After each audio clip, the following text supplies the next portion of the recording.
He thought power could erase the past. Instead, it brought the past back to his engagement party. In a ballroom built on wealth, ritual, and political alliance, Cale Thornton is supposed to be securing his future. Then he sees Meadow, hidden behind a service door, gone for 8 months, and heavily pregnant. And just like that, this stops being a story about a mafia boss in control of his empire. It becomes a story about what power really costs, about grief disguised as ambition, about the illusion that a man can bury love beneath violence and never pay the price. Because in worlds built on fear, the past does not disappear. It waits. And when it returns, it does not ask for permission and it tears everything apart. All right, so get this. The Meridian Grand is on total lockdown tonight. We're talking crystal chandeliers and polished marble, but the security is tighter than a drum. The city's top dogs are all here, mingling between fancy flowers and silver-decked tables. There's some chill jazz playing while champagne and whiskey flow like a river. But don't get it twisted. This is no ordinary party.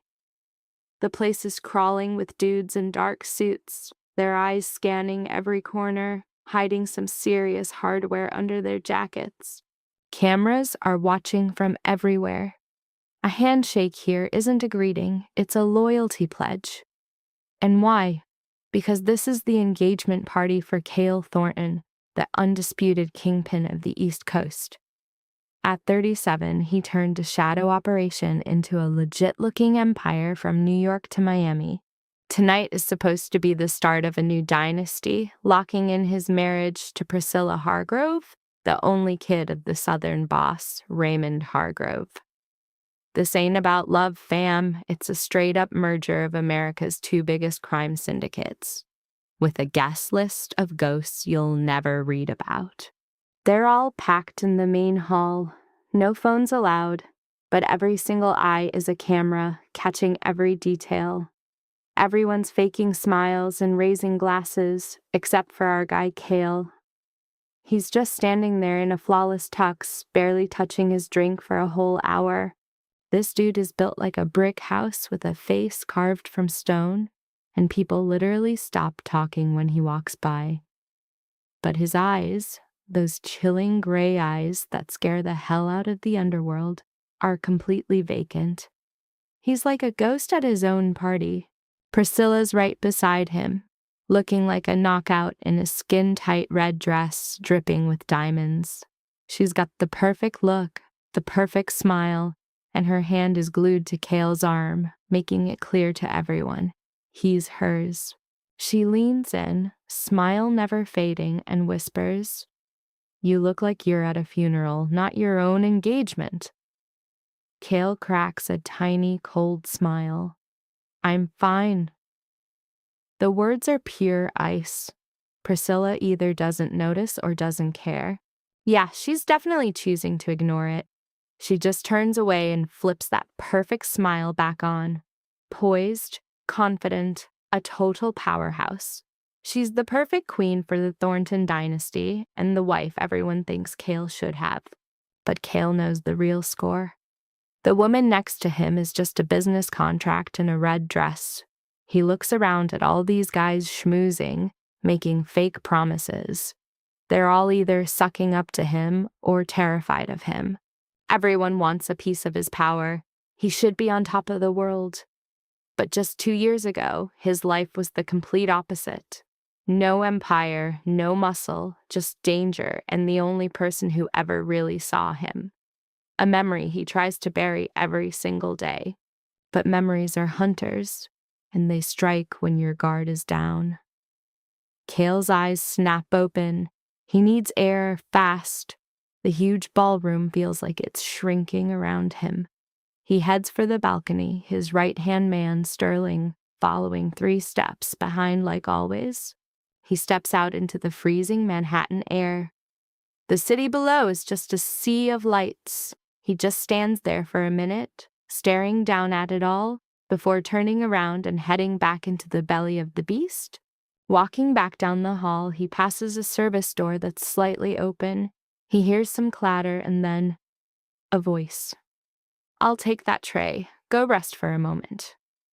And just like that, Cale freezes solid in the middle of the hallway. His whole world goes mute. The jazz, the laughter, the clinking glasses, all gone. There's nothing but that voice. It's gentle but a little rough, the same voice that kept him from completely falling apart when his world was burning down. "We're going to be all right." A memory flashes, his heart slams against his ribs once, then goes still. He creeps to the door and peeks through the crack. Inside, it's just a busy kitchen, staff rushing everywhere. And in the middle of all that chaos, he sees her, Meadow. She's lifting a heavy tray of champagne glasses, wearing a simple server's uniform. She looks thinner, tired. The warmth he remembered in her eyes is buried under a thick layer of exhaustion. Man, the years have not been good to her, but it's her, 100%. The way she tilts her head, the tired smile she gives a co-worker. It's the same Meadow who saw past the monster to the man, way back in some Brooklyn bookstore. And then she turns, and Kale's entire world implodes. Her belly, it's huge. She's pregnant, like really, really pregnant. The glass in Kale's hand cracks, but he doesn't hear a thing. He's completely gone. The party, the planet, everything just stops existing. The only sound is his own heart trying to beat its way out of his chest. See, Meadow vanished on him 9 months ago. No call, no note, just poof, gone. And now here she is, working as a server at his engagement party, looking like she's about to pop any day now. 9 months. The number smacks him in the head. 9 months gone. 9 months pregnant. The math is a perfect ice-cold nightmare. His brain is short-circuiting. Is there another guy? Is she married? Whose kid is it? Then one single thought steamrolls all the others. It's his child. Kale is frozen, staring through the door as Meadow works, totally clueless that the ticking time bomb she left behind is watching her. Sterling stops right behind him and sees exactly what Kale is looking at, and he knows. The secret he's been sitting on for 5 months just got blown up by a random twist of fate. Kale turns around, and his cold gray eyes are burning with a fire that's way scarier than anger. Sterling doesn't flinch, but he's bracing for impact. He knows the question that's about to drop, and he knows the answer is going to detonate their entire world. But we'll get to that later. In this hallway, the past just crashed into the present, full speed. A 5-month-old secret is now shattered, and the storm coming for the Thornton Empire is one it has never seen before.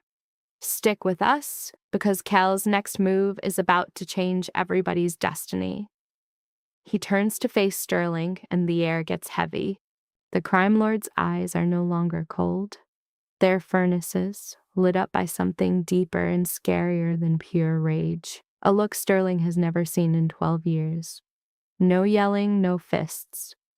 Kale says just one sentence in a whisper so quiet it could kill. Each word lands like a death sentence. She's here. It's not a question, it's a final verdict. And Sterling, he just stands there.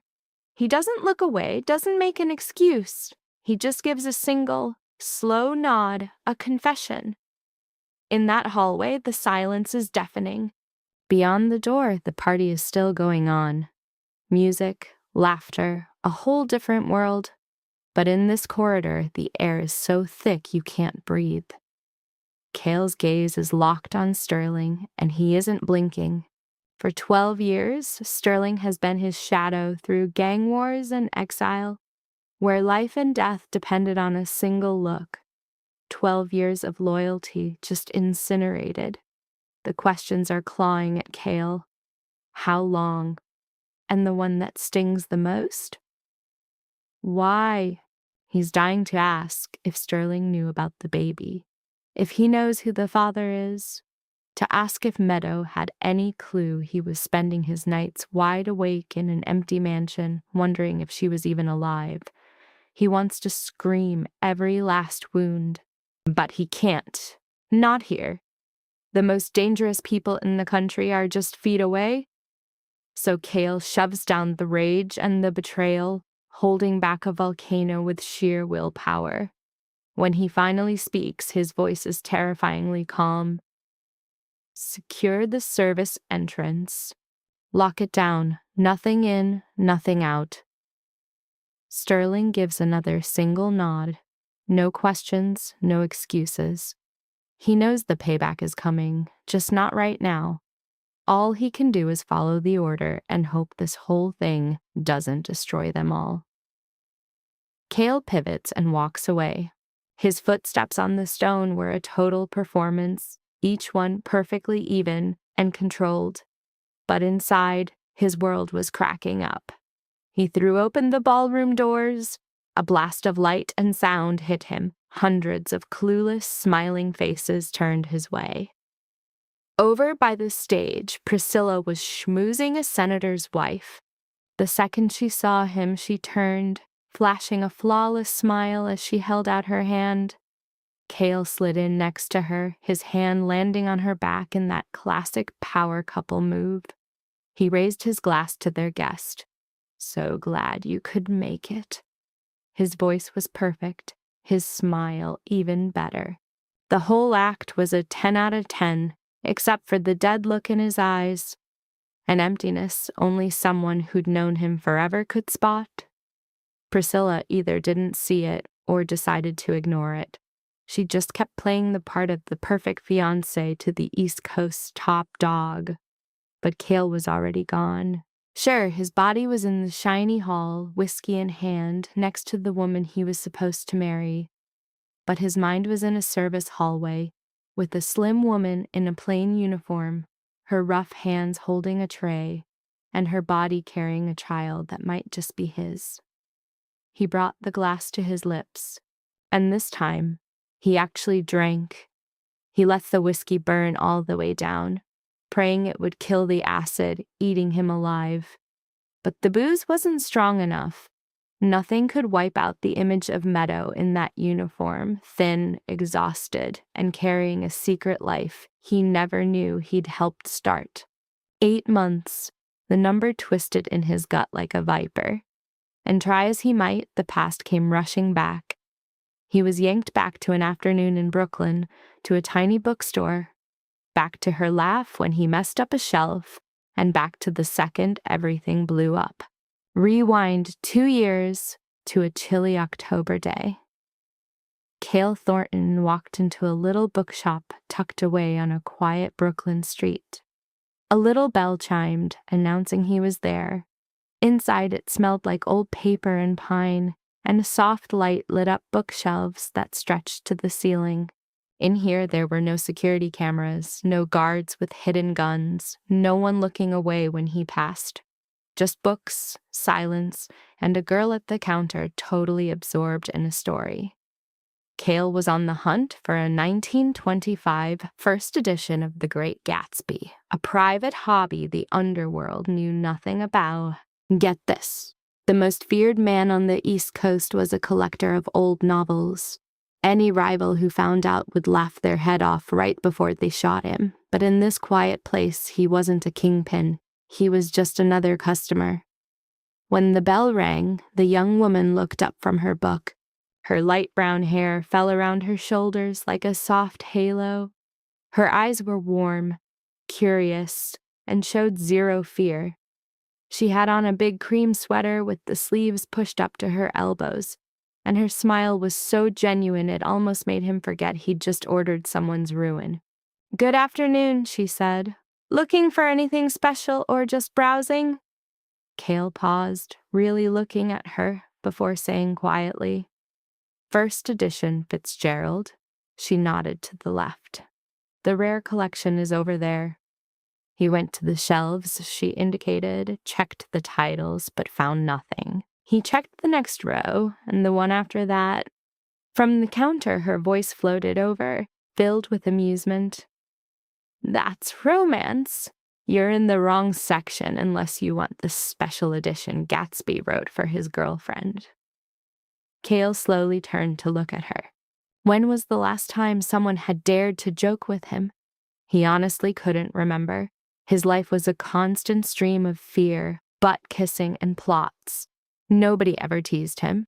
Nobody met his eyes with such honesty. like he was just some random guy lost in book stacks. But this young woman did, and instead of getting angry, Cale felt the faintest hint of a smile on his lips. For the first time in forever, she walked out from behind the counter, led him to the right spot, and pulled out a book wrapped in paper. Not a first, but it's a 1934 print in great condition. He took the book, carefully flipping through the pages. The paper was old and yellowed, the ink telling a 90-year-old story. She watched him, seeing how carefully he touched it, a gentleness usually reserved for the most fragile things. "Are you a big reader?" she finally asked, "when I find the time. What's your favorite?" The question was so simple, it totally threw him. In his entire life, no one had ever asked him that. He hesitated. "East of Eden." She smiled wider. "Steinbeck, good choice." And that was how it started. No lightning bolt, no movie moment, just two people talking about books as the sun went down. But when Cale left, book in hand, he couldn't get her smile out of his head. He came back the next day, and the day after that, and again the next week. He always made up an excuse, looking for this book, asking about that one. But they both knew the books weren't the real reason he was there. He learned her name on the third visit, Meadow. She never asked about his job. To her, he was just KL, a guy who loved old books, drank his coffee black, and tilted his head when he was thinking. That was all she cared about. And there, among the dusty shelves, a friendship started to grow. They talked about books, about life, about the way the afternoon sun streamed through the dusty windows. Meadow told him about her past, losing her parents when she was young, being raised by her grandmother, and making it on her own since she was 18. She told it all with a quiet voice, no bitterness, like her pain was a memory she'd neatly put away. As Cale listened, he realized this woman, who only had a rented shop and a tiny fifth-floor apartment, had a kind of peace he'd never seen before. And soon, their friendship turned into something more. He couldn't say exactly when it changed. Maybe it was the night she stayed late, reading her favorite part of a book out loud just for him. Her voice was like a warm river in the quiet shop, with the lamplight making her face glow. And in that second, Cale knew he could listen to that voice for the rest of his life. But he kept his world a secret. She only knew him as KL, the businessman, not as KL Thornton, whose entire empire was built on violence and lies. He hid his life because he was terrified, scared that the truth would turn her warm look into one of pure terror, wrecking the one thing in his life that felt real. But secrets have a way of getting out. One night, while walking her home from a little restaurant, Cale felt they weren't alone. 3 guys were moving with terrifying skill, keeping their distance perfectly. They were Vasquez's crew, old rivals looking for a weakness in Cale Thornton's armor, and they'd just found one. It all happened in a flash. Sterling appeared out of the shadows like a ghost. 3 soft pops echoed, and 3 bodies dropped to the ground. Meadow was completely frozen, her eyes wide, her back pressed against the rough brick wall.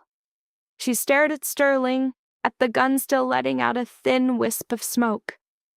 Then her eyes locked with Cale's, and he saw his worst fear come true.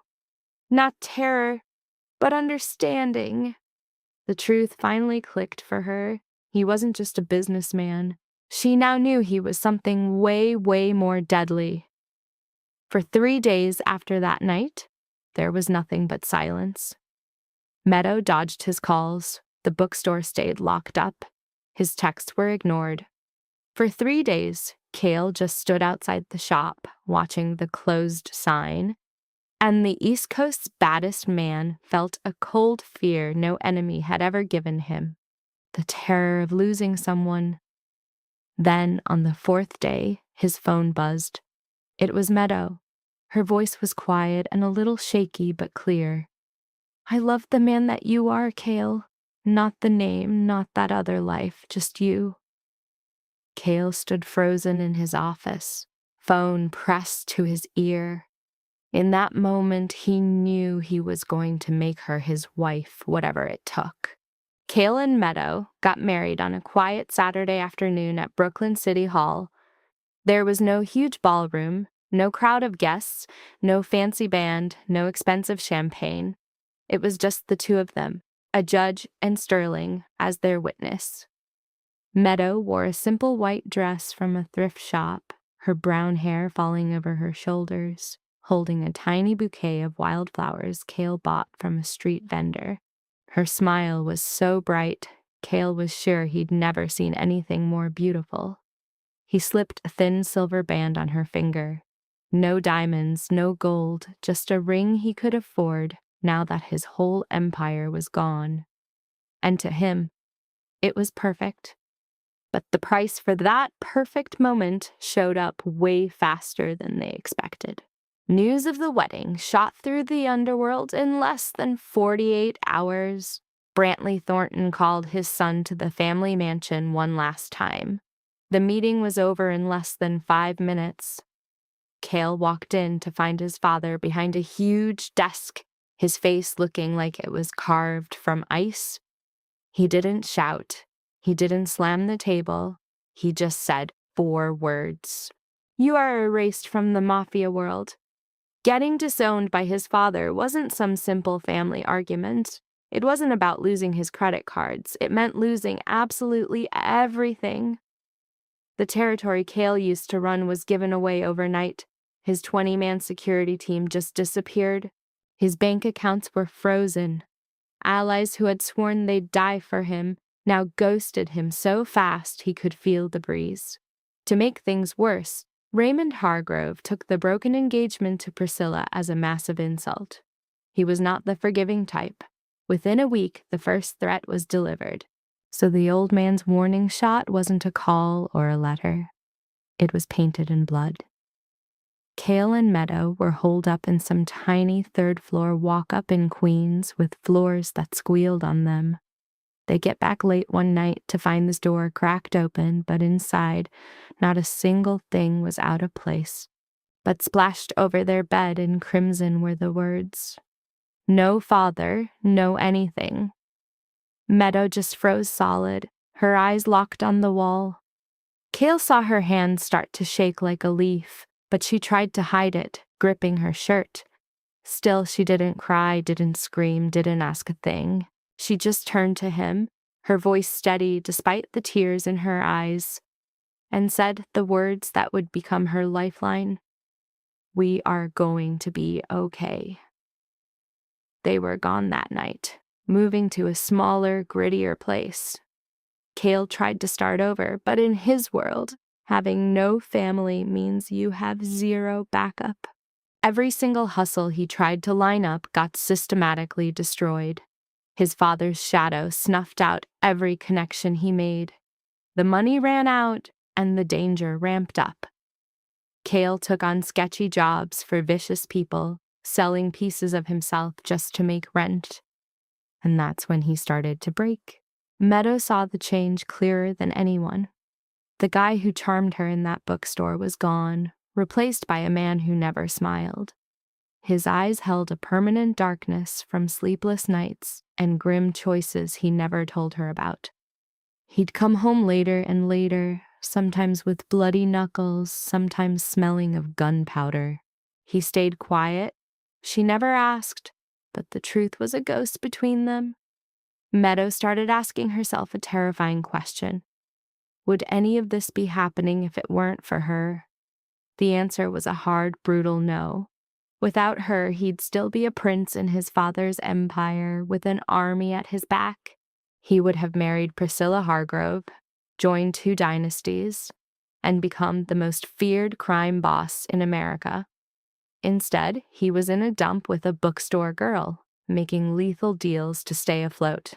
It was all on her, every last piece of it. that thought didn't just visit her. It moved in and took over. It was there every morning she saw the shadows under Cale's eyes, and there every night he came home looking colder than before. It was a whisper in the dark as she listened to him sleep. She was the one who broke him. She was the weight pulling him under. The reason his entire world had been set on fire. That idea began to poison her day by day. That night, she found Cale passed out at the desk of their tiny apartment, his head resting next to a stack of unpaid bills. The electric bill, the eviction notice, an IOU from a bad deal. His right hand was a mess, knuckles bruised and crusted with dried blood. His afternoon negotiation hadn't ended with a simple handshake. It ended violently. Cale won, but it just earned him one more enemy and one more threat. Meadow just sat there, watching him sleep. The apartment was so quiet she could hear his ragged breathing and the ticking clock. The lamp threw a weak light on his face, and for a second he looked like the boy she'd met in the bookstore before all this. But the fresh cut in his hand was a harsh reality check that the old Cale was fading fast. Tears streamed down Meadow's face, but she didn't wipe them away. She just reached out and rested her hand on his cheek. His skin was warm. He didn't stir. She stayed like that for a long time, trying to burn the feeling into her memory, knowing it was the very last time. The plan had been forming for weeks, but seeing him like this, surrounded by debt and blood, made it final. She loved him enough to do the one thing that would absolutely shatter her, set him free. Meadow pulled her hand back. She grabbed a piece of paper and tried to write a goodbye note, but there were no words for what she was about to do. In the end, she wrote just one line. "You deserve more than this life. Don't come for me." She left the note right on top of the bills where he'd find it. Then she grabbed a small bag she'd packed earlier, holding a change of clothes, some cash, and the book he first gave her. She hesitated at the door, taking one last look at him sleeping. She fought the urge to run back to tell him she was sorry, but she knew if he woke up, she'd never be able to leave. So she turned, slipped out the door, and disappeared into the night. Cale woke up at his desk the next morning, his neck screaming in pain. He looked around the silent apartment. It was way too quiet. He called her name, but only the silence answered. He shot up, frantically checking every room, all empty. And then he saw the note. He read the words, "You deserve a better life." She thought she was the poison, and that leaving was the cure. Not even 3 minutes later, Cale was on the line with Sterling. The command was blunt. Find Meadow. Use everything and everyone. The first week turned up nothing. A month went by with 0 leads. Cale was a walking corpse, living for calls that only brought bad news. And here's the crazy part. In the 3rd month, his most trusted man, Sterling, actually found her. He spotted Meadow in a Bronx cafe, looking tired but alive, and made the call to betray his boss. To Cale, she had simply ceased to exist, wiped from the earth. The search eventually stopped. Not because he moved on, but because the grief was about to swallow him whole. He made one call to his father. Brantley Thornton listened, then gave a single order. Come home. So Cale went back, accepting every single one of his father's conditions. The engagement to Priscilla Harrove was back on the table. The alliance of the 2 families was set in stone. Within a year, he rebuilt the Thornton empire into a monster far bigger and more savage than his father had ever created. He became the nightmare the East Coast whispered about. Cold, precise, and absolutely lethal.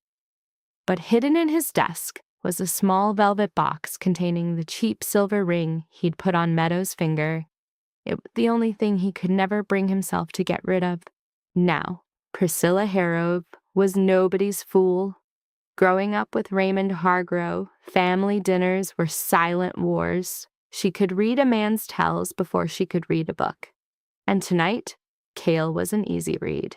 For the last 30 minutes, ever since he came back from the hall, she could see the cracks in his composure. His smile was a mask, but his eyes were shattered. His voice was smooth, but his breathing was off. He held his whiskey glass in a white-knuckled grip, his eyes glued to the service entrance. He was like a puppet on a string. She'd also noticed the tense exchange between Cale and Sterling earlier. It was fast, but she saw the look on Sterling's face. Pure crisis mode. She didn't know the cause, but she knew there was a problem. And Priscilla Harrove didn't let problems linger.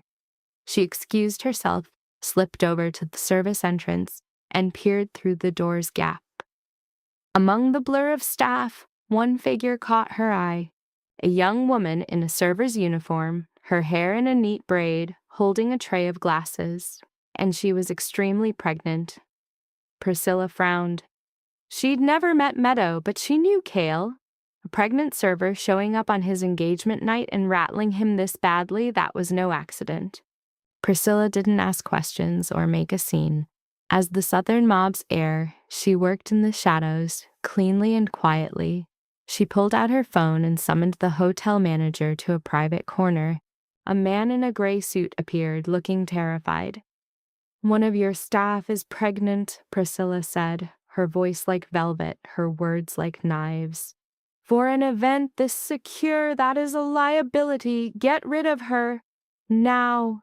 The manager just dipped his head, a total puppet. While Priscilla pulled the strings from outside, Meadow was inside, barely surviving the psychological beatdown. Her shift began with a giant, glittering gut punch, a banner for the engagement of Cale Thornton and Priscilla Harrove. And just like that, her whole world imploded. She had the overwhelming urge to bolt, but the $120 from this shift was a huge chunk of her next ultrasound bill. She was literally too broke to run from her own tragedy. So, head down, she worked the party from hell. Meadow kept her eyes glued to dirty glasses and tabletops.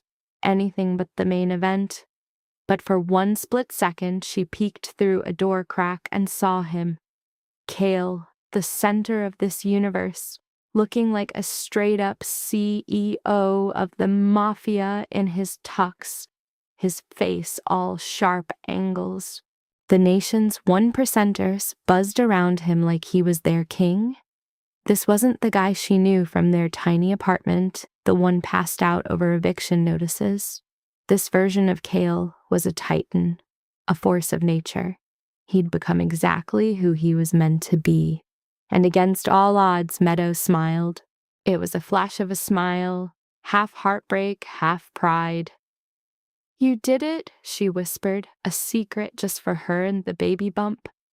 She spun away fast before he could catch her eye, melting back into her ghost-like duties among the trays and tables. But 15 minutes later, the manager materialized beside her. "Miss Sinclair, you're done, yebda," he said, his voice pure ice.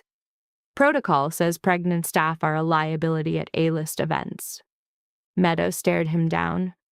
"I'm scheduled until midnight." It was a decision from the top.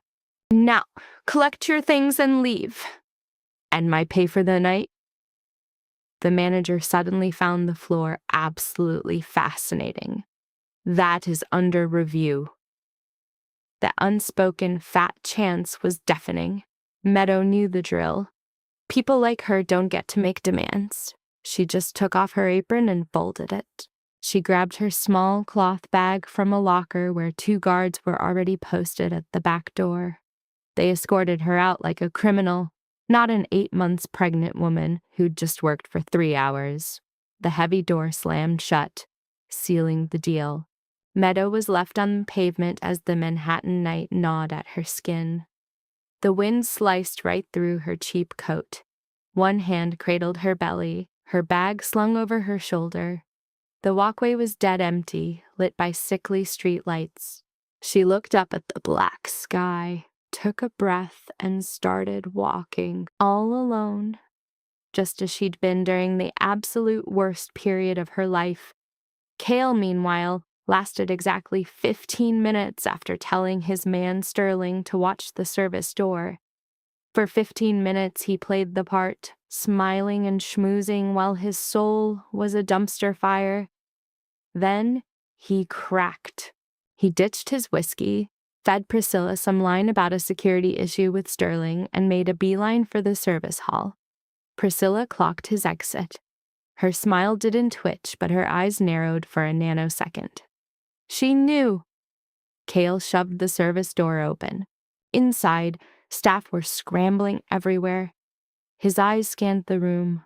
Once, twice. No Meadow. He snagged a passing server. The pregnant waitress, brown hair. Where'd she go? The guy instantly picked up on the authority in his voice and dropped to a whisper. They sent her home, sir, maybe 20 minutes ago. Cale's jaw went rigid. Whose order? The server staring at his own shoes was the only confession needed. Cale didn't have to ask again. He spun around, his glare burning a hole through the door right to where Priscilla was, smiling radiantly. Then, like she felt his stare, Priscilla turned her head and met his gaze. The smile stayed, but her eyes threw down a stone-cold challenge, a silent message. I know who you were looking for, and I already handled her. The meaning was unmistakable. Cale turned to Sterling, who was waiting. Where is she? Sterling didn't even need a name. He pulled his phone, a quick glance at the screen, and answered in seconds. Bus stop back of the hotel, about 100 meters. Cale gave no reply. He bolted for the rear exit, slammed open the fire escape, and vanished into the night. The brutal October chill of Manhattan hit him like a fist. His breath plumed under the weak yellow street lamps. The back alley was deserted, smelling of wet garbage and the distant city hum. He walked fast, his dress shoes making a sharp beat on the damp concrete, and as he rounded the corner, he saw her. Meadow was a huddled shape on the bus bench, curled in on herself against the biting cold. Her thin coat was a joke against the wind. A small bag sat on her lap, both hands clamped over her pregnant belly, staring at the ground with a bone-deep exhaustion. Cale stopped dead in his tracks, just 5 paces away. His heart was hammering against his ribs, a frantic rhythm he was sure she could hear. 8 months, 8 entire months of chasing a ghost, finding nothing. For 8 months he'd been tortured by whether she was even alive, and now here she was, freezing on a bench 100 meters from his celebration.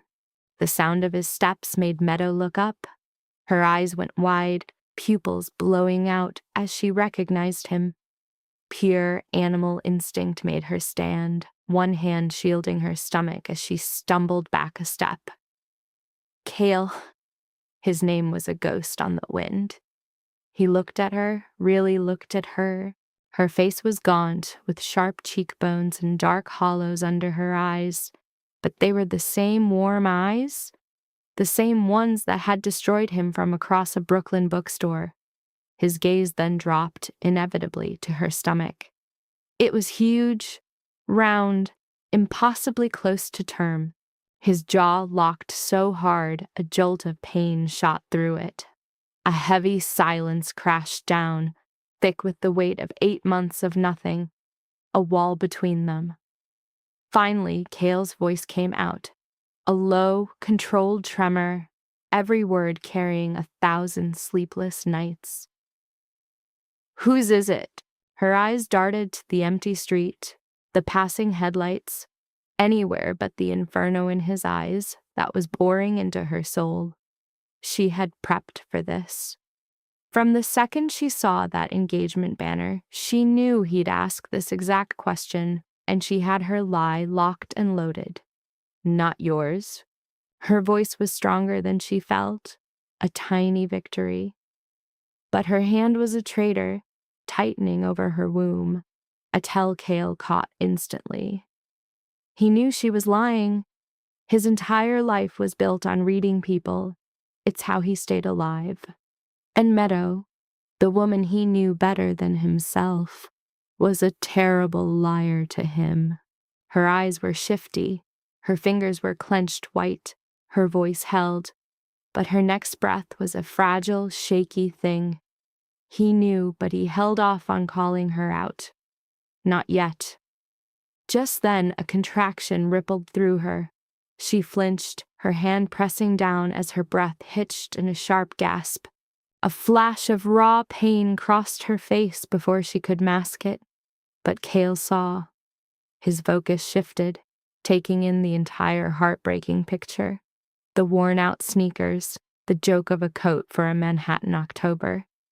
He saw her chapped hands and the giant baby bump straining under a black and white uniform. The same damn uniform she hadn't even had time to change out of.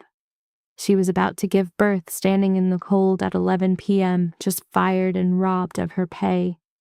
All the rage, the questions, the pain inside him just evaporated, replaced by a much more powerful instinct. His voice went soft. "Get in the car." Meadow just stared at him. "I don't need your help." "This isn't help. You're pregnant and it's late. Get in the car." She wanted to tell him off, to scream that she'd survived 8 months alone and was fine, but a second spasm hit her belly, her legs were shaking, and the exhaustion was a physical force. She was too tired to have any pride left to fight for. With a tiny, defeated nod, she slid into the black car waiting at the curb. The door shut, and the sedan pulled away, disappearing into the night. Inside, the silence was heavy enough to suffocate them both. Meadow crammed herself into the far right corner of the back seat, her arm wrapped protectively around her stomach as she stared out the window. Manhattan was a smear of neon and towers outside. She was looking at everything and seeing nothing. Cale sat less than 2 feet away, but the space between them felt like an entire ocean. He didn't look at her directly, but he watched her faint reflection in the glass. In it, her face was a sad, faded image. He saw her flinch with every pothole, her hand tightening and releasing on her belly, her shoulders staying hunched despite the car's warmth. Sterling was driving, laser-focused on the road, acting like the stone-cold professional he was. He knew his boss Cale well enough to know when to just shut up and drive. Finally, after an eternity of silence, Meadow squeaked out her address. 472 Willis Avenue, the Bronx. Sterling's eyes darted to Cale's in the rear view. He didn't need a map. Willis Avenue was in the grimiest part of the Bronx. Think crumbling buildings and busted streetlights. No one in their right mind would go there at night, especially not a woman 8 months pregnant. But Cale? Not a single reaction. He didn't ask why she lived in a dump or point out the obvious danger.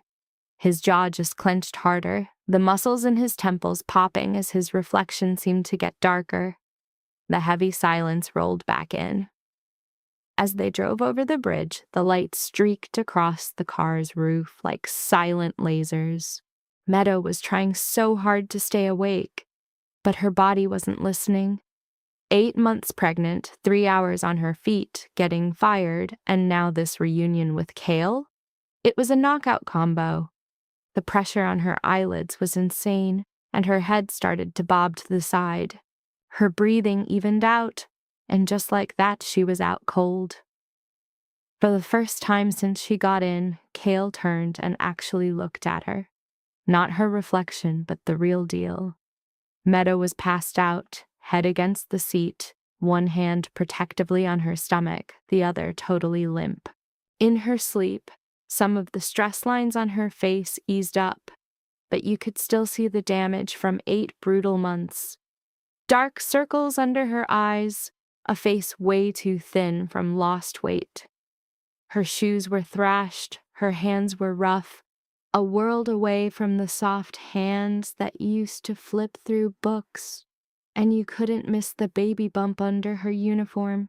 His kid. The thought hit him like a lightning bolt. That could be mine. As Cale stared, something inside his chest just snapped.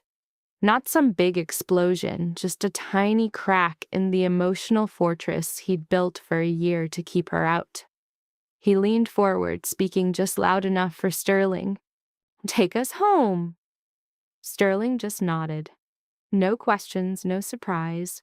The car changed course like it was nothing, leaving the Bronx behind and heading straight for the rich streets of Upper Manhattan.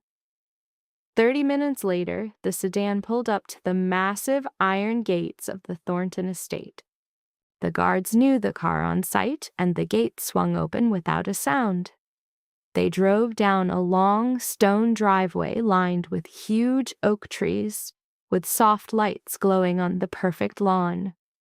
The mansion was at the end, a monster of white walls, giant windows, and 3 stories lit up like a palace. The car stopped. Sterling got her door.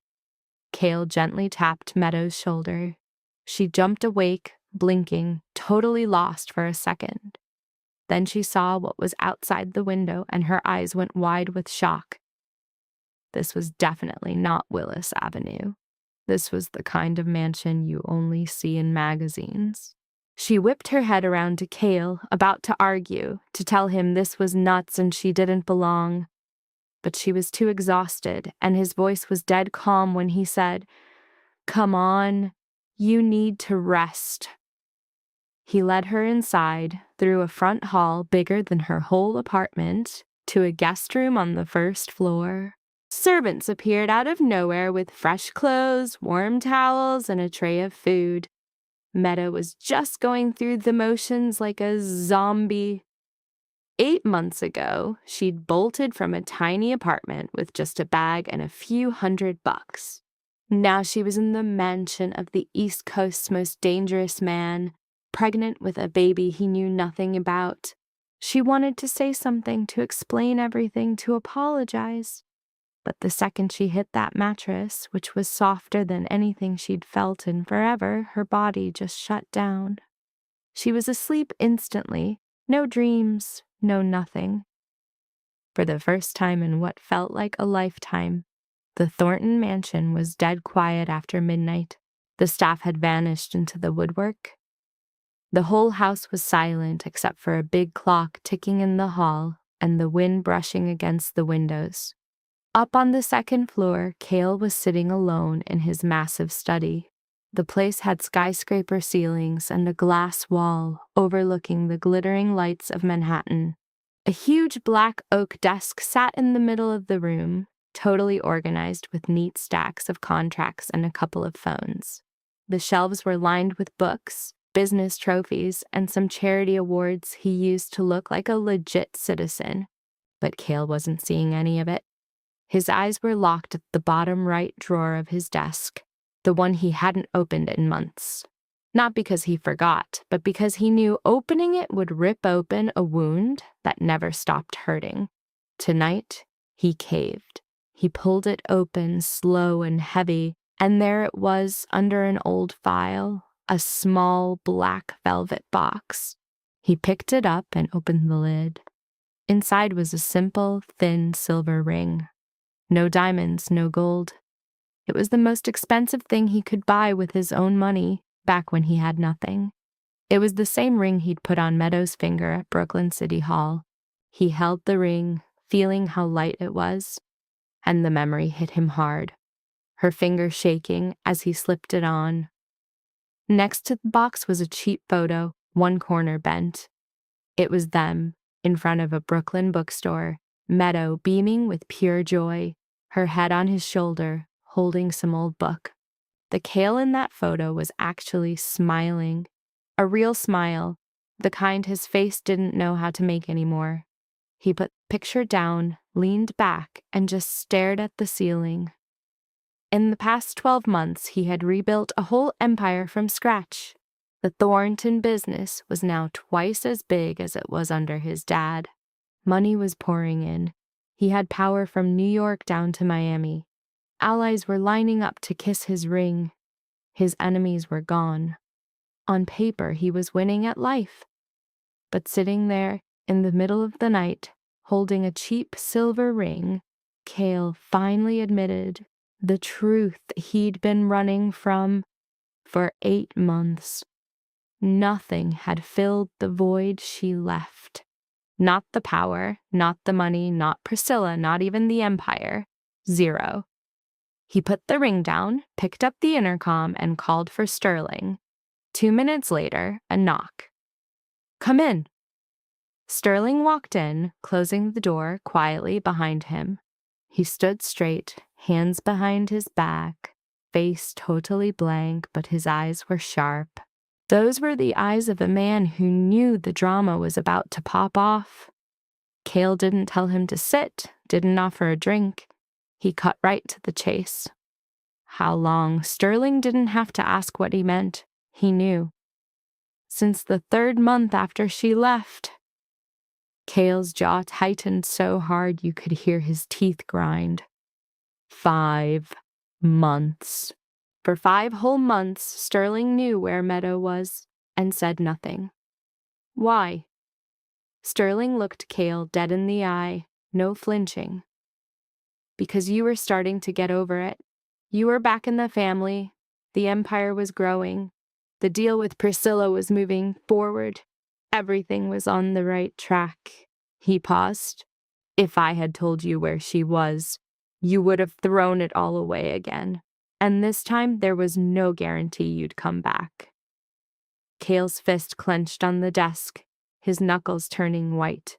He wanted to flip the desk, to grab the guy who'd been his shadow for 12 years and scream at him for making that choice for him. But he stayed put, because the worst part wasn't the lie. The worst part was that Sterling's cold-blooded logic made sense. He hated it, but he got it.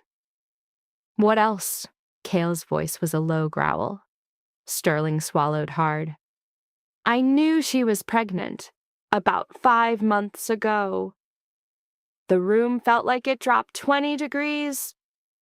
Cale stared at Sterling with killer eyes, the kind that meant he was about to snap.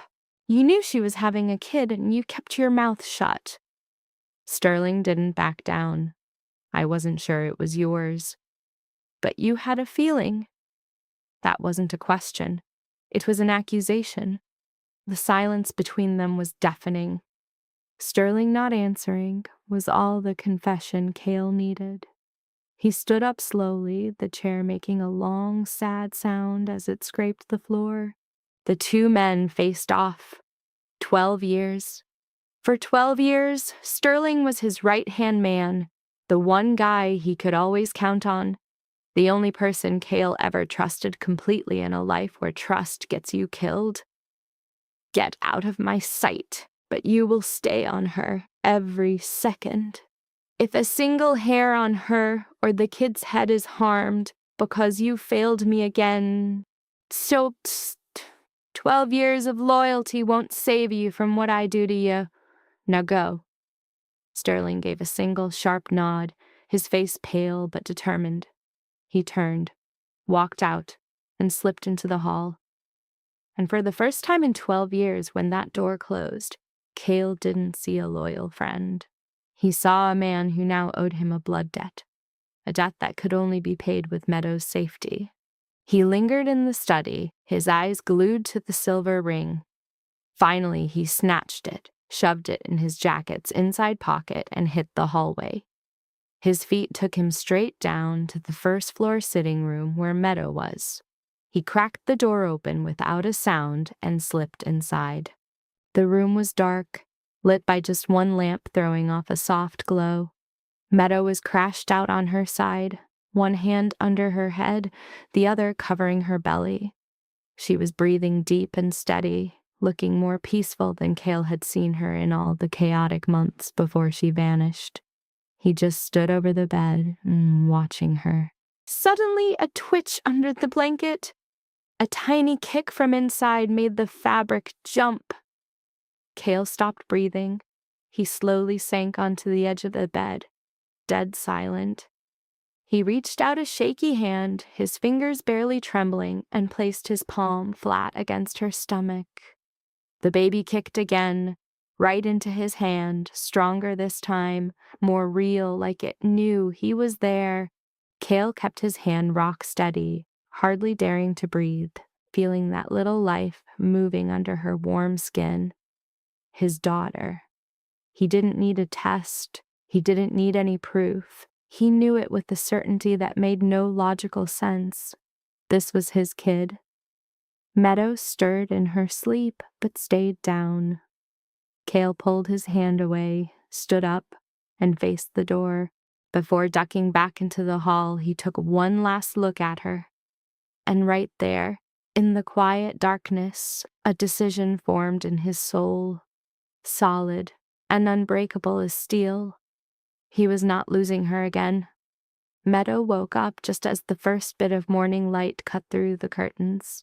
She laid there for a second, staring at the high ceiling, trying to get her bearings. The bed was way too soft. The room was massive.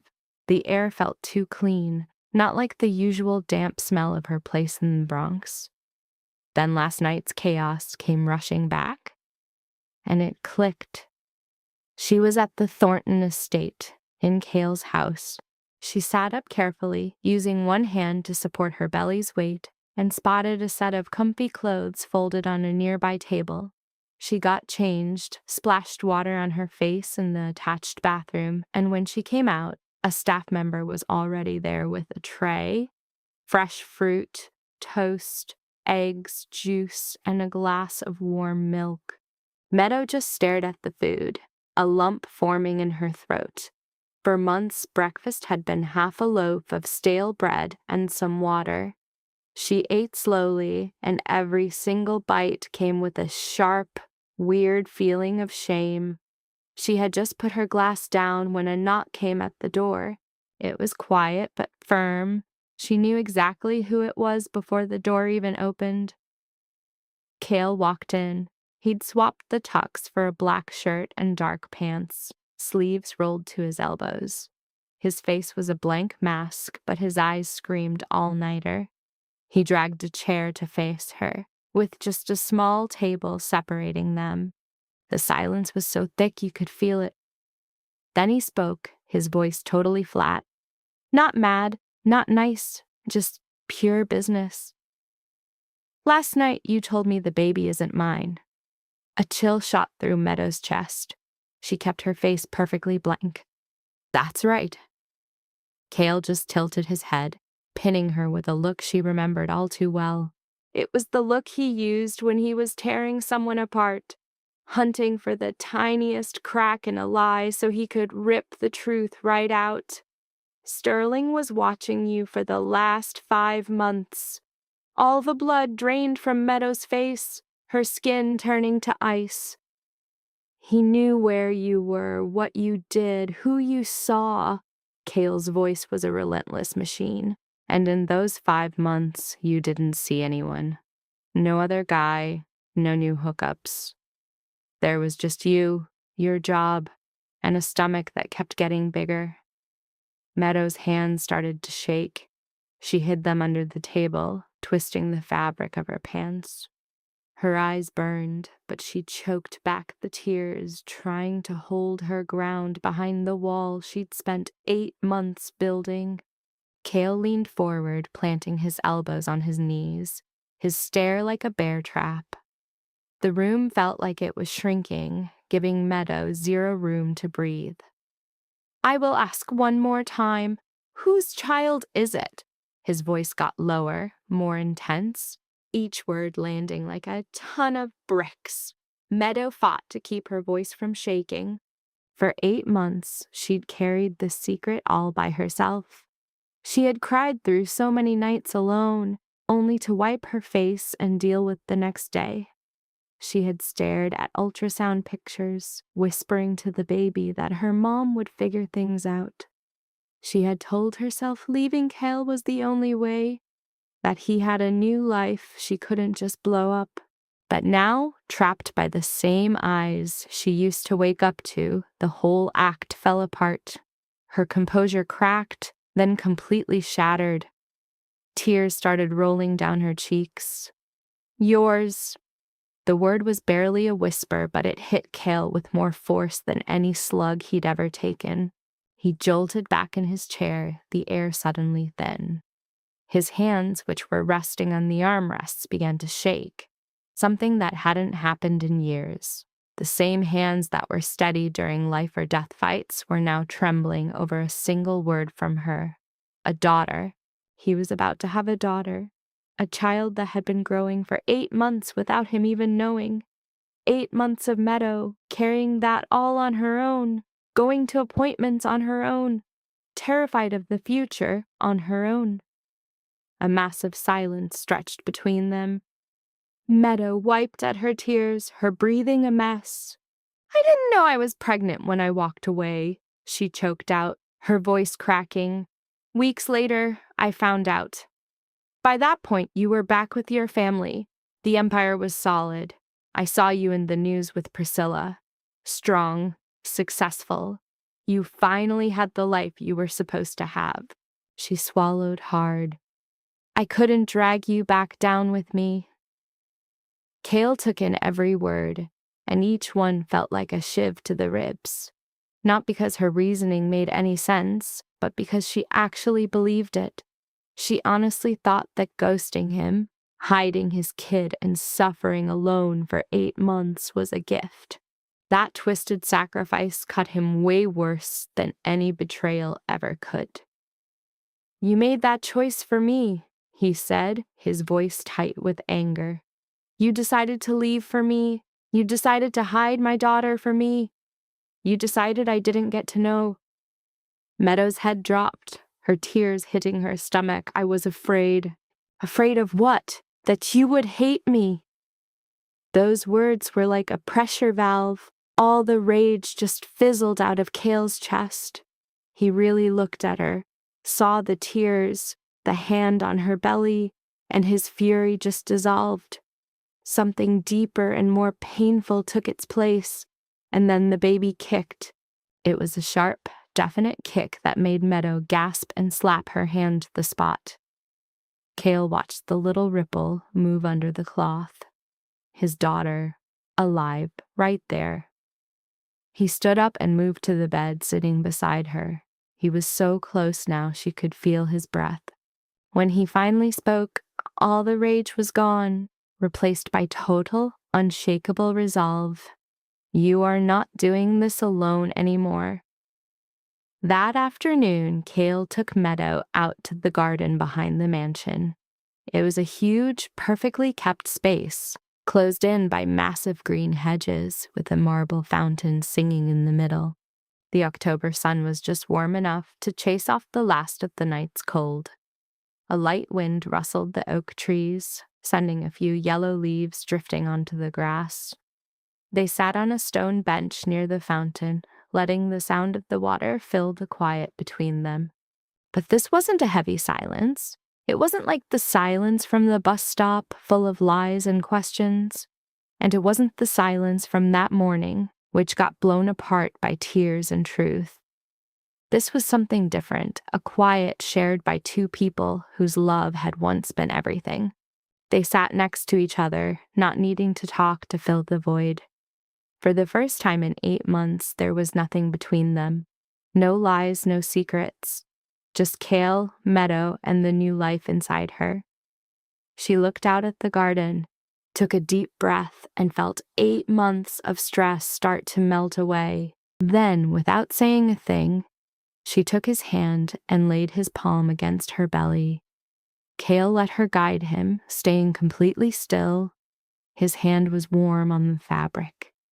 Underneath it, a little flutter, then a kick, sharp and clear right in the middle of his palm. He'd stolen a moment like this last night while she slept, feeling like a thief. This wasn't that. This was an invitation. Her eyes were locked on his as she let him into the world she'd been guarding all alone for 8 months. Cale's eyes went wide. His mouth fell open, but no words came out. The hand that had signed off on hits and pulled triggers was now resting in the stomach of the woman he loved. His daughter kicked again, even harder, like she was talking right to him. Cale swallowed hard, his eyes suddenly getting wet. He didn't blink or look away. He let the vulnerability show. Watching him, Meadow smiled, her first real smile since she came back. It wasn't fake or sad, but a soft, warm smile that threw him back to some Brooklyn bookstore a long time ago. "She's very active," Meadow said softly. Cale cleared his throat, his voice scratchy. "She gets that from her mother." A little laugh escaped Meadow, mixing with the sound of the fountain. In that one moment, in the quiet garden of the Thornton estate, everything felt okay. It was like the last 8 months of hell had just been wiped clean. But peace is never a long-term guest in Cale Thornton's life, and a storm was already forming just out of sight. Priscilla Hargrove knew Meadow was there, long before that little garden scene. Her intel came from a night guard, a Hargrove spy planted inside the state's security when the engagement got back on track. A short, to-the-point message landed at dawn, telling her everything. "Get this. Thornton just waltzed in with a pregnant woman. First-floor sitting room." Priscilla scanned the message, then immediately dialed her old man. Raymond Hargrove just listened, letting the silence build after she laid it all out. His voice was unnervingly calm, like he was talking about the weather. Her name? Meadow Sinclair, Cale's ex. She's expecting. Raymond couldn't care less about the kid. The bombshell was that Cale Thornton, his daughter's fiancé, brought his pregnant ex home on the night they got engaged.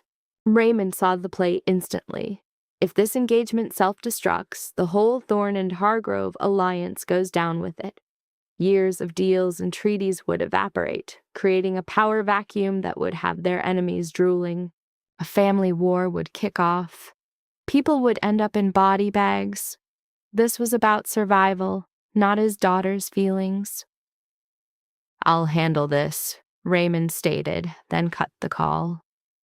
Cale later had to jet to a mandatory meeting downtown. Skipping it would look sketchy, and in their business, sketchy gets you killed. Sterling tagged along, like always. Cale put the estate on lockdown for Meadow's safety, totally clueless that some of his own guys were on another payroll. 30 minutes after Cale's ride pulled out, a second black sedan rolled up to the gate. 2 guys in slick suits hopped out. Shoes shined, not a hair out of place. They weren't showing any hardware, nothing to set off alarms. They looked like corporate sharks, the type of guys security waves through, especially when a guard had already cleared their arrival. Meadow was trying to read when a staffer said she had guests. She walked into the hall and spotted the 2 suits in the foyer. The guy in the lead gave her a polite little nod and a tight smile. "Miss Sinclair." It was a summons from Raymond Hargrove himself. Just a quick chat, they claimed. Meadow went cold. She'd never seen the man, but his name was a ghost haunting her life. Priscilla's father, the Southern kingpin Cale was supposed to appease with this marriage. "I don't think that's a good idea," she stammered, but the guy's fake smile didn't budge. "Mr. Hargrove won't waste your time. Just a few minutes. The car is waiting." Meadow's eyes darted between the new suits, then to the estate guard standing nearby. The guard who should have been her protection was a statue. She knew right then this wasn't a request. Saying no wasn't an option. She could make a scene, try to call Cale, maybe even bolt. But 8 months pregnant with a compromised security detail, she was completely screwed. The men in front of her might be polite, but their eyes were pure steel. Meadow swallowed, the fear rising in her throat. She grabbed her coat and got in the car. The sedan slid away from the estate, a ghost cruising through Upper Manhattan toward Midtown. Sandwiched between the two goons, the baby felt incredibly heavy. The air got thick, and a chilling dread started twisting in her gut. She had no clue where they were going, what Raymond wanted, or if she was coming back. But then a tiny kick from inside, right under her hand. Meadow's mind flashed back to the garden that afternoon, to the solid, reassuring feel of Cale's touch.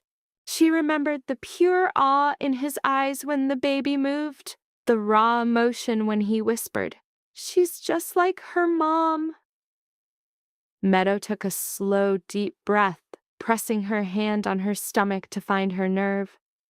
The car stopped at a midtown brownstone. No signs, no guards, just a massive oak door.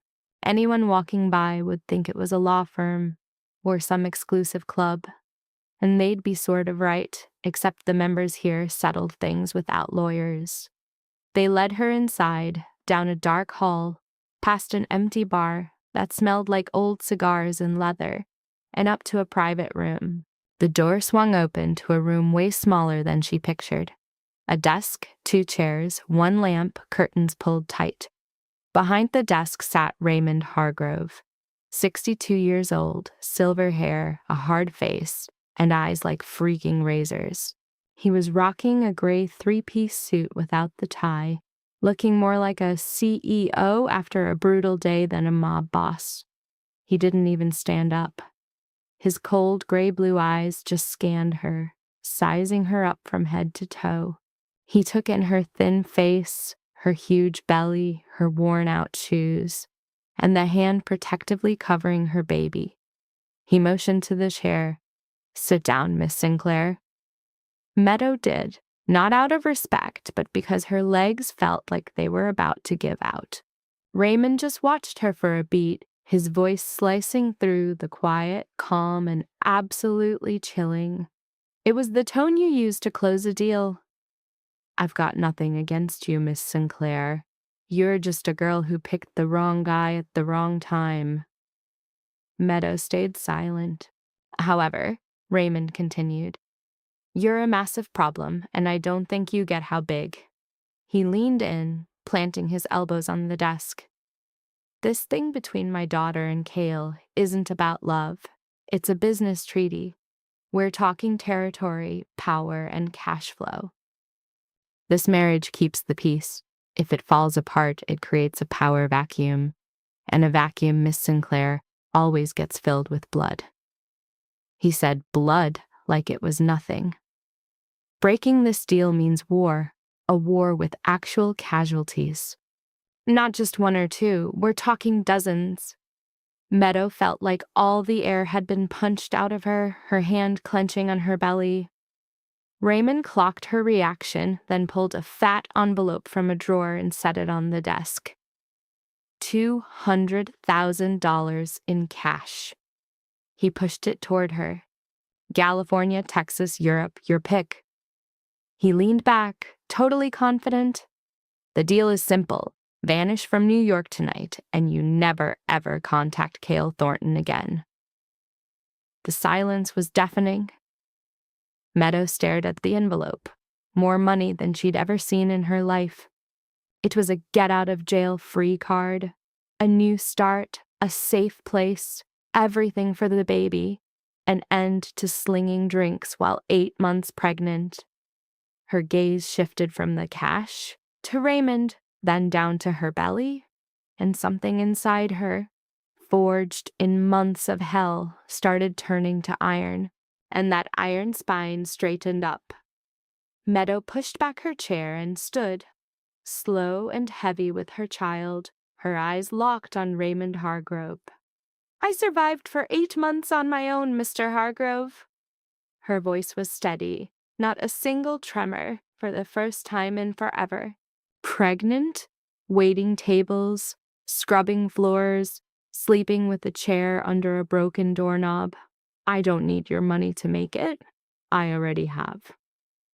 Raymond's eyebrow gave a tiny twitch, the smallest crack in his poker face, but it was there. He was not used to being told no, especially by a skinny, 27-year-old woman wearing hand-me-downs. Meadow kept going. And my daughter is not a bargaining chip you can slap a $200,000 price tag on. She said, "My daughter," like it was the final word. Raymond just stared. He wasn't mad, not even shocked. It was the look of a guy who'd spent 62 years in a world where being brave gets you killed. "You're a brave woman, Miss Sinclair," he said, his tone flat. "But bravery is a lousy shield." It wasn't a threat. It was just a cold, hard fact. A chill ran down Meadow's spine, but she didn't back down. "I want to go home." Raymond sized her up for another second before giving a slow, calculated nod. "Take her back." The goons opened the door, and Meadow walked out, her spine rigid until she knew he couldn't see her anymore. The second she was clear, her hands started to shake. Raymond sat alone, his eyes fixed on the untouched cash. The girl had refused. He twisted the ring on his finger, his expression turning to ice. This whole mess just got a lot more complicated. The black sedan didn't drop her at the estate. It pulled over on a corner 4 blocks away, on some quiet street. The driver gave her a thin, fake smile. "You can walk from here, Miss Sinclair." The message was loud and clear. Keep the car off the security feed. It was a clean drop-off, a loose end tied up. This move had Raymond Hargrove's fingerprints all over it. Meadow got out onto the sidewalk. The door slammed shut, and the car vanished into traffic. The night air was colder now, a nasty wind that sliced right through her coat. 4 blocks should have been a 7-minute walk, maybe 8, but at 8 months pregnant, with her legs screaming and her body completely shot, every single step was torture. She was only halfway down the block when the first contraction hit, and this wasn't like the practice ones. This was a brutal, vice-like squeeze, like her whole womb was being crushed by a metal band. Meadow froze, gasping for air and grabbing a railing to stay upright. She tried to tell herself it was just stress, that it would pass. She let go of the railing and made herself move. She managed 10 steps before the next wave crashed over her, even worse than the first. The pain doubled her over, her arms wrapping round her belly as a scream died in her throat. It was pure fire, ripping from her stomach all the way to her back. So get this. Our girl is literally hugging a lamppost, gasping for air, and slick with cold sweat on a frozen night. Then she feels it. A warm trickle that turns into a full-on flood, soaking her clothes and filling her shoes. Yep, her water just broke. Meadow stares down in total disbelief as 9 months of bottled-up panic finally explodes. This kid is coming now. On a freezing sidewalk in the dead of night, it's go time for the baby. She fumbles for her phone, trying to figure out where the nearest hospital is. But her hands are so sweaty the screen won't even unlock. Just as she tries to dial, another contraction hits her like a freight train, knocking the phone right out of her hand onto the concrete. Meadow crumples to the pavement, her back against the lamppost as she instinctively shields her stomach. Every breath is a jagged mess, just a warm-up for the agony tearing her apart from the inside. She desperately scans the empty street. A few people glance over, then just keep walking, looking away. Nobody stops. Nobody cares. She's completely alone. Alone with the agony and a baby clawing its way into the world on a brutal Manhattan night. But plot twist, she's not actually unseen. 3 cars back, Sterling has been watching the entire dumpster fire unfold. The second Raymond's thugs showed up at the estate. He knew exactly who they were, not from some file, but because he knows every single face in the Hargrove syndicate. It's just part of the job description. He couldn't make a move while Cale was tied up in a meeting. His job was to be by the boss's side. So instead, he sent one of his own guys to tail her from a safe distance. So when the car with Meadow inside drove off, it had a shadow every single block. Sterling knew she'd been taken to the Midtown Club. He knew she was in there for 40 minutes. He saw her walk out, looking tough, but with hands that were shaking uncontrollably. And when the car dumped her 4 blocks from the estate and peeled out, Sterling knew that was part of the plan too. He was getting a live feed when his guy's voice crackled. "She's down on the sidewalk. Looks like she's in a bad way. There's fluid on the ground." Sterling was on the phone with Cale in under 3 seconds. Cale was mid-negotiation in a downtown conference room, hashing out a deal worth millions. His phone buzzed. He saw the name. Sterling. He answered. "Meadow, she's in labor, 84th and Madison." Before his associate could even finish speaking, Cale was already up, his chair clattering to the floor behind him. No goodbyes, no apologies, not even a look back. He blitzed out of the room, down the hall, into the elevator, and into the getaway car that was already idling at the curb. 84th and Madison, step on it. The car launched into the night like a damn torpedo.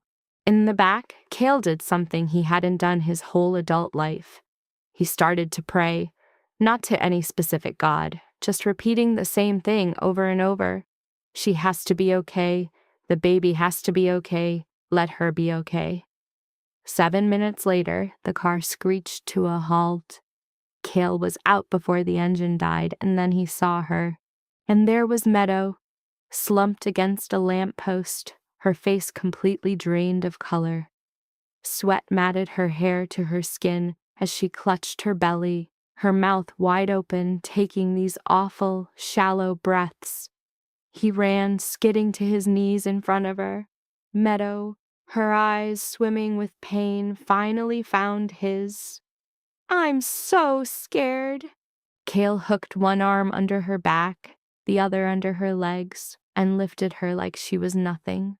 The fact she felt so light sent a sharp, painful jolt through his own chest.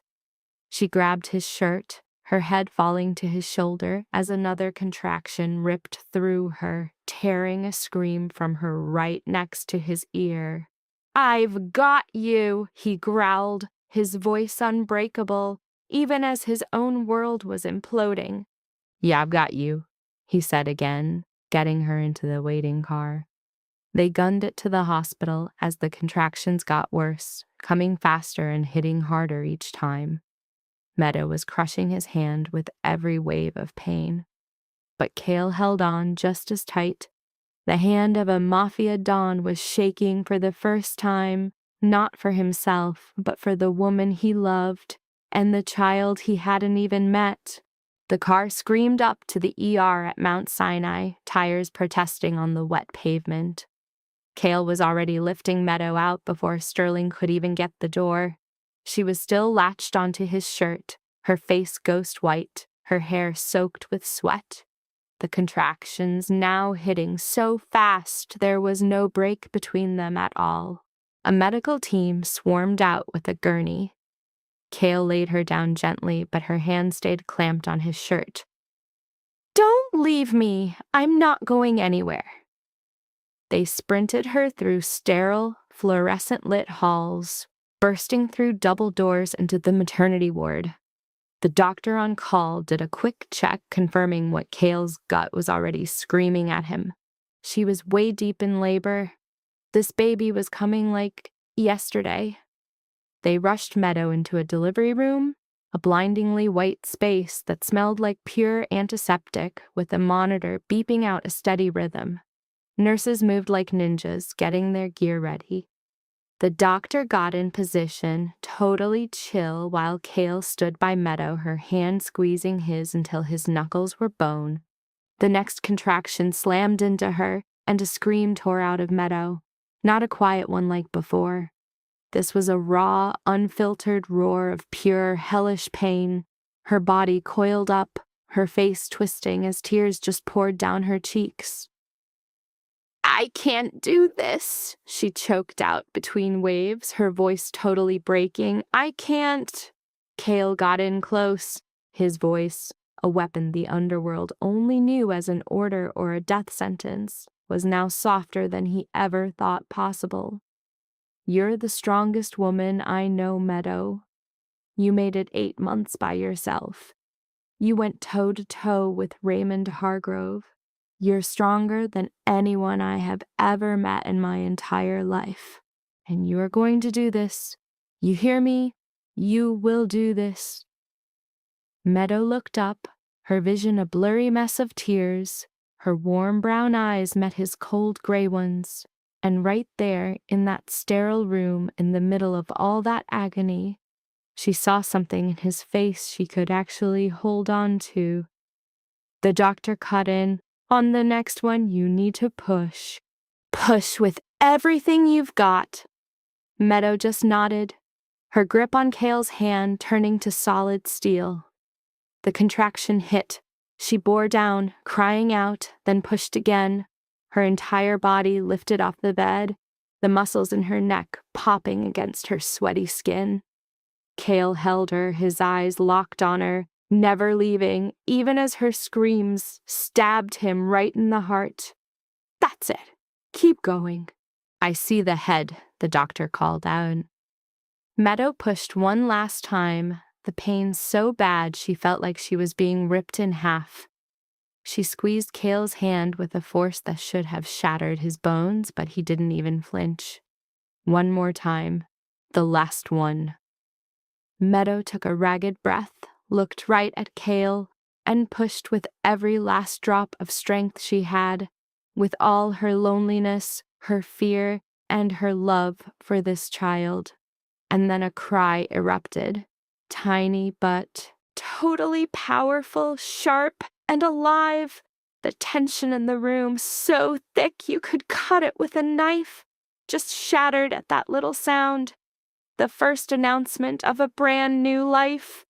Meadow collapsed onto the pillows, totally wiped out, her chest heaving as tears streamed down her face. A baby girl, the doctor said, and she's healthy. A nurse cleaned the baby, swaddled her in a pink blanket, and put her right in Meadow's arms. She looked down at the tiny, angry red face, still all scrunched up. The baby's eyes were shut tight, her mouth was open, and her little fingers were curled into the blanket.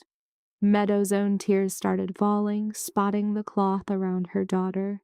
She's perfect, she whispered, her voice wrecked with exhaustion and a kind of joy she thought she'd never feel again. Cale stood over them, just watching. In his line of work, he'd seen incredible and horrific things, but he'd never seen anything like this. The baby's eyes fluttered open. She couldn't actually see, obviously. Her eyes were that cloudy, newborn blue-gray. But they seemed to look right at him. Then a tiny hand came up, and a few little fingers found and wrapped themselves around Cale's trigger finger. That same finger had pulled triggers, signed death warrants, and held steady in deals over empires. But right now it was shaking. It was trembling, held prisoner by a baby girl who weighed less than 3 kilograms. And that one simple touch was more powerful than anything he'd ever felt. Cale's eyes filled with tears. He didn't fight them, didn't wipe them away, didn't hide them. For the first time since Meadow left him, actual tears spilled over, running down his face onto his sleeve. Winslow, Meadow said quietly, her voice tired but happy, her eyes locked on their daughter. I want to name her Winslow. Cale looked from the baby to Meadow, and then he smiled. A real smile, not for business or for intimidation. It was the kind of smile his entire East Coast operation had never seen. Not once. That old Brooklyn bookstore smile, it's back on Meadow's face, right here in the delivery room. Baby Winslow is here, all bundled up and peaceful.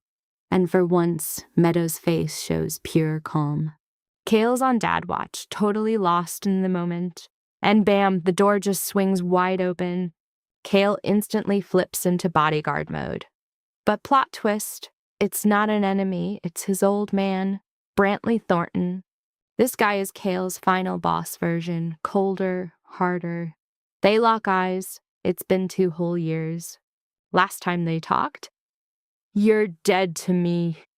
So Kale immediately jumps between Brantley and baby, but Brantley completely ignores his son and Meadow. He walks right to the bassinet. Kale's ready to throw down. The room is dead silent. Then Brantley, with the same hand that built a bloody empire, reaches out. And get this, the killer's hand trembles.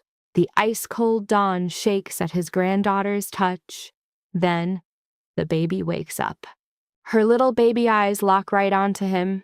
You can literally see Brantley fighting back some major feels. He turns to Meadow, the woman he hates. She just stares back, no fear. He grunts. "She looks like you." Then he faces Kale, total boss-level stare down. Hargrove's gonna flip. Kale just says, "I know." The vibe totally shifts. They aren't enemies now, they're generals planning a war. Brantley just nods. Then we prepare. He's not saying sorry, not by a long shot. But that single word, "we," means he just picked a side. "We" means Team Thornton is back. Kale isn't fighting this war alone. Brantley gives one last look and ghosts. Meadow lets out a huge sigh of relief. And Kale? For a second, his kingpin mask slips, showing actual hope. Next morning, it's all peaceful mom and baby vibes. Winslow's asleep on her chest. Everything seems perfect. But that peace is a lie. Outside, Raymond Hargrove and Priscilla are absolutely simmering with rage and plotting revenge. Calling off the engagement basically started a gang war, and Meadow feels like it's all her fault. Kale hasn't slept a wink. He's been guarding them all night. Finally, Meadow, sounding tired but totally resolute, breaks the silence. "I have to go, Kale, before this gets worse." He's not even mad, just sad. "You tried that 8 months ago. How'd it go?" She remembers her 8 months of running in terror. Kale lays it on her. "When you left, I became a monster. I didn't care about living or dying without you." She's fighting back tears, trying to be strong, but he's not done. He pulls out a beat-up velvet box she thought was gone forever. Inside, a simple, thin silver ring. It was a cheap ring from when he'd been disowned and had nothing. Seeing it shatters her. The tears finally come. "You kept it?" she whispers. "Always," he says. "I never forgot." She just completely breaks down sobbing. All the pain from the last 8 months just comes pouring out. Kale sits beside her and takes her hand. He holds her hand tight. "A war is coming, but I'd rather have war with you than peace without you. Meadow Sinclair, be my wife again." She looks from the ring to him to their baby. A single word bridges the gap. Yes, but this time, the gesture hit different. They both knew what was on the line. Meadow looked at the ring, a teary smile on her face. He caught her eye, glanced at their daughter, then promised, "This time, nothing is tearing us apart." Beyond the window, Manhattan was lit up by the morning sun. The city was just starting its day, millions of people totally oblivious. They had no idea that on the 5th floor of Mount Siani, a shattered family was trying to put the pieces back together. Meanwhile, in some club, Raymond Hargrove was already plotting his revenge. From her penthouse, Priscilla stared down at the city, totally consumed by rage and shame, swearing this wasn't over. A war was brewing. But in that quiet hospital room, Kale Thornton's entire world had shrunk to Meadow Sinclair and their daughter, Winslow, asleep in her mom's arms. After being adrift for so long, he finally felt like he was home. Not in the mansion or his empire, but right there, with them. Their story hadn't ended. It was just on pause, waiting for a second act. And this time they weren't backing down. See, life is never that simple. Sometimes to love someone, you have to go against the entire world. Sometimes the real sacrifice isn't leaving, but staying to face the storm. And sometimes real guts isn't holding a weapon, but letting someone back into a heart they already broke. Meadow showed us that. She proved that real strength isn't about power or money, but the will to face each day alone with a new life and just keep going. And Kale taught us that no matter what you become, there's always one sanctuary where you can finally drop the act. That sanctuary isn't a building, it's the person your soul calls home. Hey, thanks for sticking with me to the end. Did this story hit you hard? Ever had to make an impossible choice for love? Drop your story below. I read every single one. If you think love is a force stronger than any kingdom, smash that like button so I know you're on my side. Share this with anyone who needs to remember love is always worth the battle. And if you're not subscribed, please do, so you never miss out. Because there's another wild story waiting for you tonight. To everyone out there, I wish you good health, a happy life, peaceful days, and a heart that's full of love. Peace out, and I'll see you in the next story.